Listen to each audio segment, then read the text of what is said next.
Brodie Brazil here at SAP Center with a recap of Game 51 on the season, and unfortunately a 6-5 loss for the Sharks. Now, San Jose came into this one with revenge on their minds. That's because it was only 48 hours ago in Nashville. The Preds got a 7-5 win in that game, scoring the final 6 goals of the contest unanswered.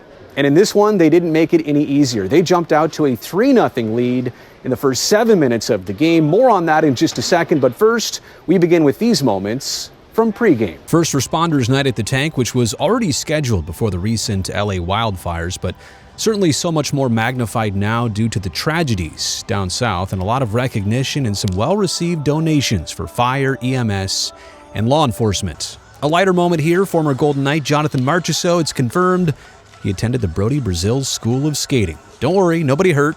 81 probably blaming somebody else, or rudding the ice, or dull blades, or tripping over the blue line, just like I do. Let's get to the big takeaway, and as advertised, a start to this game that essentially could have been the end of the game for the San Jose Sharks. They were down 3 goals on 2 separate occasions, but they did not go away. San Jose's loss 2 nights before this was officially the Preds' biggest regular season comeback in 26 years of their franchise history. And that had to be weighing on the minds of Shark players who took a 4-hour flight home after losing 4 straight to end the road trip.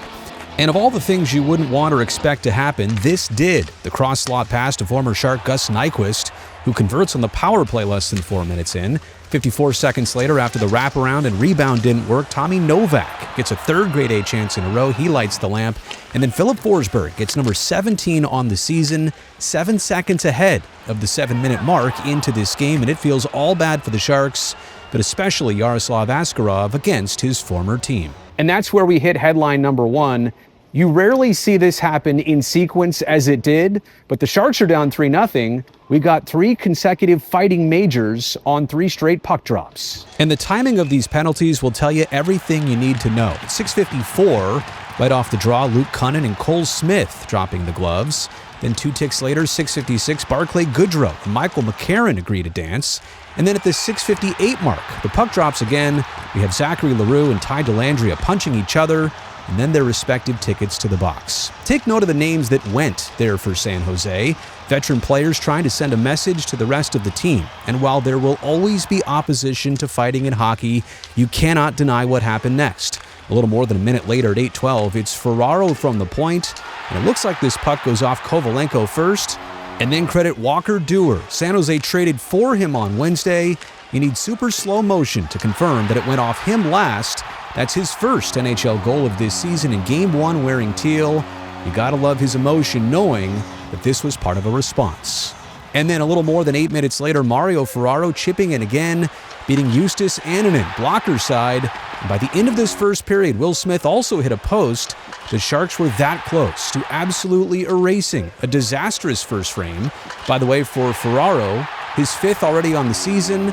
That ties a career high for number 38. That brings us to headline number 2. Obviously, it still remained an uphill battle in the final 2 periods for San Jose. And while they never took a lead in this game and obviously did not get the ultimate final result, you still have to put this effort in the competitive loss category. After Forsberg's 18th on the season, here's Steven Stamkos' 17th. It was a daunting 5-2 lead for Nashville and another chance for the Sharks to pack up their tents, but that's not what happened. Alex Wennberg in the corner, he found Henry Thrun wide open in the slot. That's Thrun's first goal of the season. Then with Granlund entering the zone about 20 miles an hour, Fabian Zetterlund picks up the loose change. Sharks within 1, and then you know, if San Jose is going to score 3 in a row and tie this thing at 5, it would have to be Macklin Celebrini on the power play, right? Because of course it would. Just like that, a clean slate in the game with 24 minutes left to play. And unfortunately, the Preds got the final goal, the only one of the 3rd period. It was Fedor Svechkov, making it 23 goals between these 2 teams across the last 2 games. So I know what you're thinking, Sharks and Preds, it's an exciting matchup. When do they play again next? March 11th, here at SAP Center. You can mark that one on your calendar, or better yet, tickets available at sjsharks.com.